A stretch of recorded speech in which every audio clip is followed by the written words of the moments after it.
салом бинандагони арҷманд, имрӯз душанбе 18 сентябр аст. шуморо ба дидани нашри нави барномаи хабарию таҳлили ахбори озодӣ даъват мекунем то аз охирин хабарҳо огаҳ шавед. мавзӯъҳои нашри барнома аз ин қарор аст. гурӯҳи зиндониёни тоҷик дар Татористон аз ҳукумат дархост доранд онҳоро ба Тоҷикистон барад, зеро мумкин аст онҳоро ба ҷанги Украина бифиристанд. изҳори назарҳои Қамчибек Тошиев дар бораи музокираҳои марзӣ бо Тоҷикистонро бархе таҳлилгарон таҳдиди хатарнок ва дигарҳо носозгор унвон карданд. ҳарчи ки ҷонибҳо гуфта метавонанд, онҳо имконият доранд ки дар паси мизи гуфтушунид гӯянд. даҳҳо шаҳрванди Тоҷикистонро дар сарҳади Беларус намегузоранд бо мошинҳояшон ба хоки Русия ворид шаванд. гурӯҳе аз муҳоҷирони тоҷик дар як маҳбаси Русия аз мақомоти Тоҷикистон дархост доранд ки онҳоро барои идомаи адои ҷазояшон ба ватан бубаранд, чун дар акси ҳол онҳоро ба ҷанги Украина мефиристанд. дар зиндони Татористони Русия даҳҳо маҳбуси тоҷик нигаҳдорӣ мешаванд ва ба гуфтаи чанде аз онҳо дар ин ҷо сабти номи зиндониён барои ҷанг ҷараён дорад. Зарангези Наврӯзшоҳ гузориш медиҳад.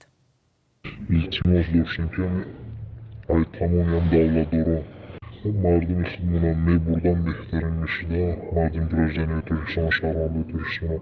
ин муроҷиати як маҳбуси тоҷик аз зиндоне дар Қазони Русия ба мақомоти Тоҷикистон аст. ба далели амниятӣ нахост муаррифӣ шавад.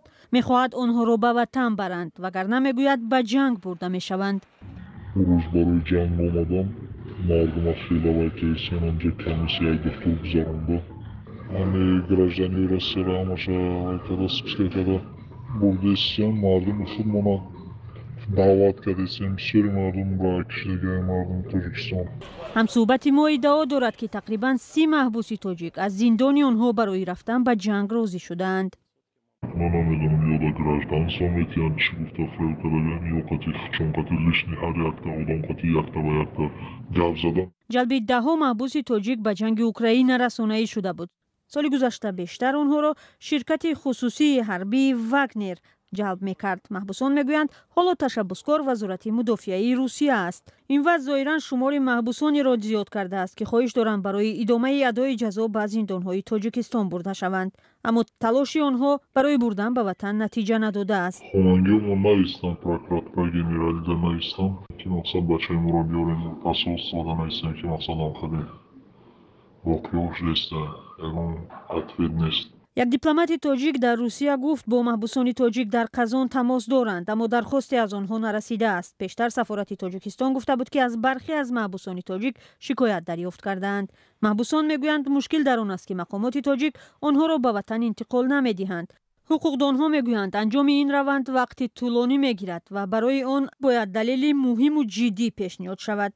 онҳо ё хешу таборашон бояд ба прокуратури генералии ҷумҳурии Тоҷикистон ёки прокуратури генерали ҳамон давлате ки ҳамон маҳбус ҳаст, яъне адои ҷазо мекунад, бояд муроҷиат ба тариқи хаттӣ ва фардӣ муроҷиат кунад. агар асосҳои қонунӣ ва асосҳои кифоя бошад, агар аз тарафи прокуратури генералии ҷумҳурии Тоҷикистон мусоидат карда мешавад ва бо иҷозати прокуратури генерали ҳамон давлате ки адои ҷазо мекунад ба Тоҷикистон спорида мешавад. аммо ба андешаи бархе аз ҳомиёни ҳуқуқи муҳоҷирон дар аксар ҳолат Тоҷикистон барои бурдани маҳбусон манфиатдор нест. ба гуфтаи онҳо агар ин вазъ идома кунад ва мақомот барои расидагӣ ба мушкили маҳбусон коре анҷом надиҳанд, эҳтимол дорад шумори бештари зиндониёни тоҷик аз Русия бо ҳар роҳе ба ҷанг бурда шаванд. мақомоти тоҷик 2 соли пеш шумори онҳоро беш аз 10 000 гуфта буд.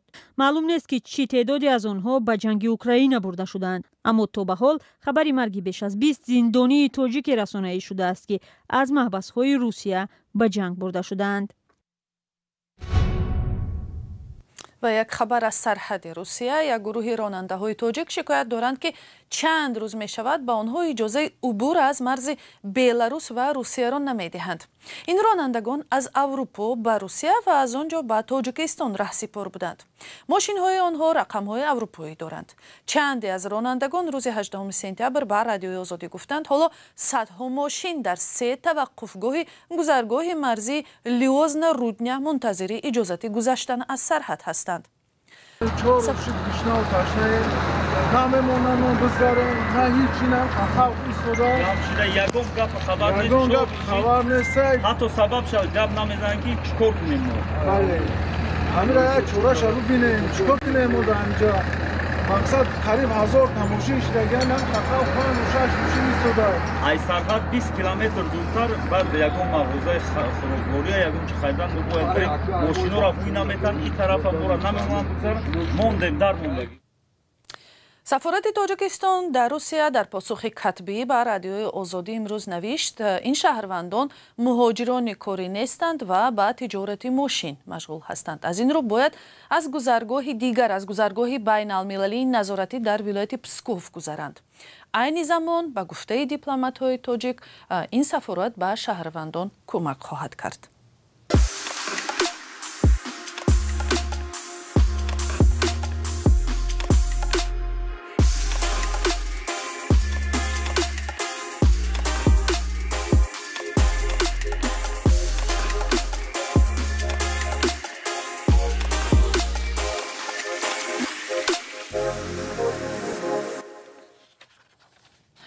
اظهار نظر رئیس کمیته امنیتی ملی قرقیزستان درباره بحث‌های مرزی با تاجیکستان به قول برخی تحلیلگران می‌تواند بیانگر وجود اختلاف‌های جدی در مذاکره‌های بین دو کشور باشد.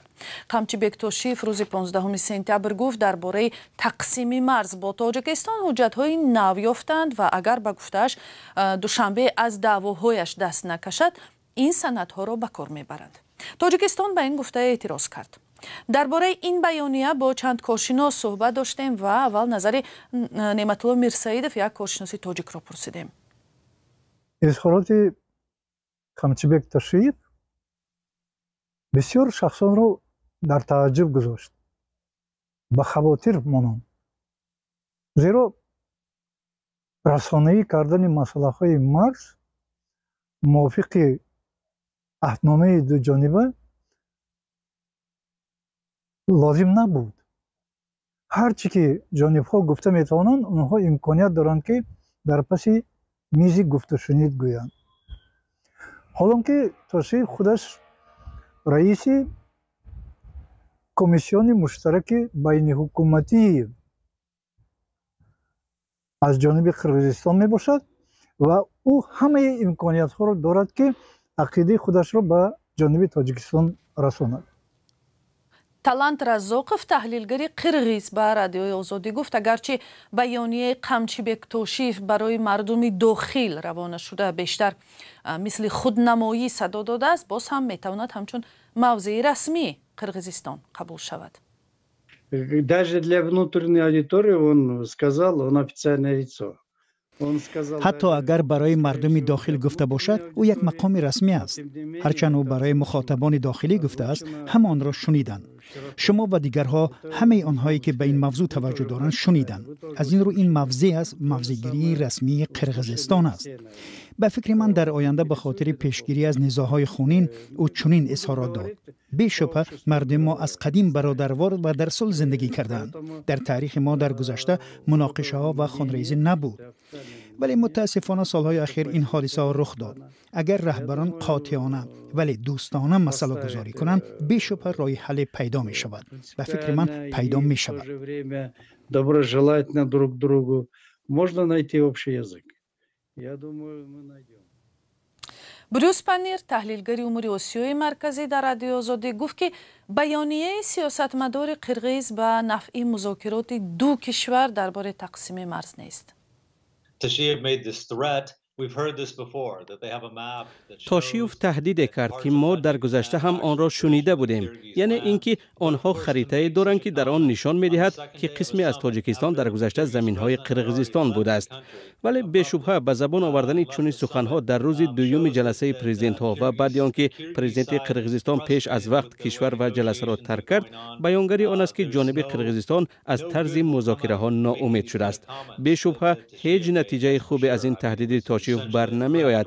این یک تهدید است که همه دعواهای خود را در مسائل مرزی کنار گذارید، وگرنه ما هم از پی دعوای قلمروهای تاجیکستان می شویم و هیچ راهی برای حل صلح‌آمیز مشکلات مرزی وجود ندارد. тоҷикистон ва қирғизистон аз соли 2002 яъне 21 сол аст бар сари таъину нишонагузории марз гуфтугӯ доранд ва дар ин муддат аз 972 километр хатти марз 664 километри онро мушаххас карданд. номуайян мондани хатти сарҳад ҳар сари чанд вақт боис ба сар задани муноқишаҳои хунин шудааст. дар муноқишаи ахири маргбор дар сарҳад расо 1 сол пеш аз ду тараф даҳҳо кас кушта ва садҳо нафар захмӣ шуданд. идома медиҳем барномаро дар вохӯрии ахири президентони кишварҳои осиёи марказӣ дар душанбе раҳбари тоҷикистон эмомалӣ раҳмон аз ҳамсояҳо даъват кард ки як анҷумани воситаҳои ахбори умумии минтақаи осиёи марказӣ таъсис шавад. бархе таҳлилгарон ин даъватро як талоши дигари ҷорӣ кардани сензура меноманд, вале акнун дар сатҳи минтақавӣ. Сарнози Рӯҳулло ва Барод Юсуфӣ гузориш медиҳанд. президенти тоҷикистон хостори таъсиси як анҷумани расонаҳои осиёи марказӣ шуд то ба гуфтааш аз нашри хабарҳои таҳрифшуда пешгирӣ шавад. даъвати эмомалӣ раҳмон рӯзи 14 сентябр дар душанбе дар ҷараёни нишасти машваратии панҷуми сарони кишварҳои осиёи марказӣ садо дод. кишварҳое ки барои маҳдудкунии озодии баён бештар интиқод мешаванд. Медиапространство заполнено самой разной. фазои васоити ахбори умма аз маълумоти гуногун, баъзан мухолиф ва таҳрифшуда дар бораи вазъи минтақа пур шудааст. зарур аст то барои ташаккули фазои иттилоотӣ, дӯстии воқеӣ ва ҳамкорӣ дар минтақа ки на ба тахмину фарзия, балки ба далелҳои ҳақиқӣ асос ёфта бошад, тадбирҳои амалӣ андешида шавад. маълум нест то куҷо даъвати раҳбари тоҷикистон пазируфта мешавад. дар тоҷикистон бархе журналистон чунин даъватро саривақтӣ меноманд. من فکر میکنم که وقتی که اساسیاسیا شد و آن فعالانه پشتی هدفهای یگانه شد حتما این مشکلات یک طرفه می شود با پیدا شدن بسیار رسانه های نو مساعدت میکند. назари дигар ҳам ҳаст. ҳама гуна сохтору анҷуманҳои матбуотӣ таҳти назорати давлат, таҳти сензура ва дастурҳои ҳукумат қарор мегиранд, мегӯянд намояндагони расонаҳои мустақил. хайрулло мирсаидов, хабарнигори тоҷики муқими Аврупо, бар ин аст ки таъсиси анҷумани расонаҳои хабарии Осиёи марказӣ метавонад сензураро дар кишварҳои минтақа сахттар кунад. дар сатҳи муайяне дар ҳамаи кишварҳои Осиёи марказӣ сензура ҷорӣ шудааст. акнун бо роҳи таъсис додани анҷуман мехоҳанд ин сензураро баробар кунанд ки дар ҷои каму зиёд набошад. табист бо гузашти вақт ин ҳама ба сатҳи сензура дар Туркманистон баробар карда мешавад. бархе хабарнигорон ва муассисони расонаҳои хабарӣ мегӯянд эҳтимол аст даъвати таъсиси анҷумани хоси давлатие барои расонаҳои минтақаӣ дастгирӣ наёбад, чун дар ниҳояти амр ҳар кишвари Осиёи марказӣ раҳбару самтгириҳои худро дорад. аксарашон ҳоло барои маҳдуд кардан ва фишороварӣ ба матбуоти озод интиқод мешаванд. ситораи мусиқии попи форсизабон Гугуш расман эълон кард ки тарки саҳна мекунад. Гугуш дар Тоҷикистон ҳам мухлису ҳавохоҳи зиёд дорад ва ҳарчанд дар тамоми умри ҳунариаш ҳеҷ гоҳ ба Тоҷикистон барои консерт нарафт, хабари тарки саҳна кардани ӯ бархеро дар Душанбе ва дигар шаҳрҳои Тоҷикистон нороҳат кард. бо онҳо Амир Исоев суҳбат кард. бахши иронии BBC бо гиламандӣ гуфтанд ки чаро дар Тоҷикистон ба ғайр аз Гугуш дигар касро намешиносанд. ман гуфтам биёед марҳамат ба Тоҷикистони азизи мо ҳар касро мешиносем, вале Гугуш аввалин ҳофизае буданд ки дари ҷаҳонро ба мо ҷавонҳои Тоҷикистон кушоданд. ман фикр мекунам ки ин акун синни солиш ки 70 гузашта мумкин ки уже саҳна он қадар намезебад гуфта худаш ҳамин хириш ба як хулоса омада ки ҳамин вақту соат расид ки ман ин саҳнаро тарк кунам. бинандагони азиз, фурсати барнома дар ҳамин ҷо ба поён мерасад. миннат дорем ки то ин лаҳзаҳо бо мо будед.